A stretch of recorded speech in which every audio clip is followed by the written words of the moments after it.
Hello, good morning. Good morning mga igsoon, mga higala. Kumusta diha? Have a blessed Sunday. Hopefully, it's a blessed and glorious Sunday to each one of us, no? Mga igsoon, kumusta? O ba mo mingawa sa pagsimba? Lahi kay no? Bisan ako mga igsoon, mingaw gyud lahi gyud mga igsoon nga nakabalay nagsimba. Dili mo makit-an ang imong mga kauban simbahan, no? Og ikaw usa ka alagad sa Ginoo nga naanad kag wali. Mingawon juga sa pulpit nga wala ka nagbarog behind the pulpit nga daghan kay moingog amen amen praise the Lord, no lahi kay mga igsoon, no apan mao lagi ni kung para nato mura og hawang siya yorta kay baw para ni Lord mao ni ang the best para niya tungod kay ang atong mga kabalayan na ay mahitabong simba, no diri masulayan ang atong maturity spiritually mga igsoon, diri ang diri nga situation ta mas mag-mature mga igsoon, the more we get closer to God, no kay sulayan ta labi na kung ikaw na lang usa sa balay, duha mo anak bitaw, no so bisan maningkamot ka og ampo, maningkamot ka og pagmamalandong sa iyang pulong, lahi jud, no lahi jud may naadyoy gamay hawang, no pero sama sa akong giingon mga igsoon nga kung mao man lang ni ang hinungdan para mag-mature ta spiritually, then let God's will be done, no medyo hawang but salamat sa Ginoo mga igsoon kay still nagipunta karon, no still nakamata ta karon, no nga na ay libre nga gininhawa, still nakamata ta nga COVID free, no it's a big blessing and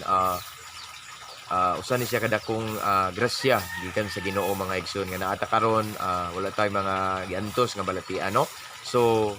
no makamingaw siya, no Sunday, grabe no nga maunaw taron ang panahon nga karong adlaw nga mangandam na ka sa imong isuot, no bantay ba mana, no excited kay ka ba nga kay mo makita nimo mga kauban sa simbahanan nga magsimba nga magiusa ta sa pagdaig sa atong buhi nga Dios, but today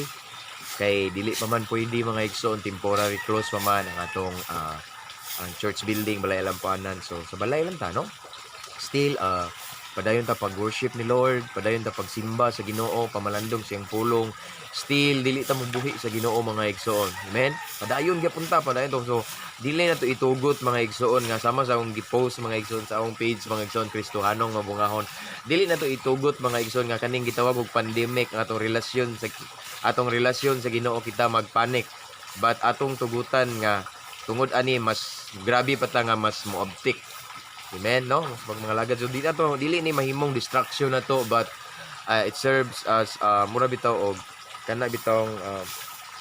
mas ma-motivate pag kita nga modaig sa Ginoo, mas ma-motivate pag kita nga mosimba sa Ginoo mga igsoon, taliwala nining unos mga igsoon, duha ra may mahitabo na to aning unos, either madata sa unos or mosayaw ta taliwala sa unos, amen. So mao na mga igsoon nga karong adlaw mga igsoon padayon lang gyapon ta, no dili ta mag-uol nga dili na to makamingaw gyud siya, honestly makamingaw nga dili na nimo makita nimo mga kauban sa simbahan, but sagdi lang hapit na, no hapit na sama sa akong giingon mga igsoon, unos ra ni tanan, unos ug walay unos nga maabot og dugay kayo, mo na giingon nga the good thing about storms and typhoons mga igsoon, dili ni siya mo last for a long time, but mawa ra gyud ni mga igsoon, and I believe mga igsoon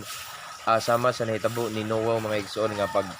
paglurang sa dakong lunok mga igsoon na ay bangaw nga nagkuan ba nag-symbolize og paglaom mga igsoon, na ay paglaom mga igsoon, so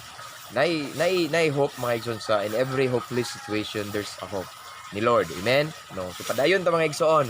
padayon ta sa pagsimba, pag-worship ni Lord today Sunday, hopefully this is a great day and a blessed, glorious,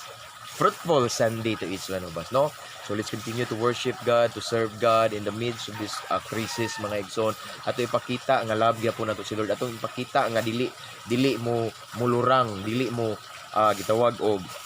dili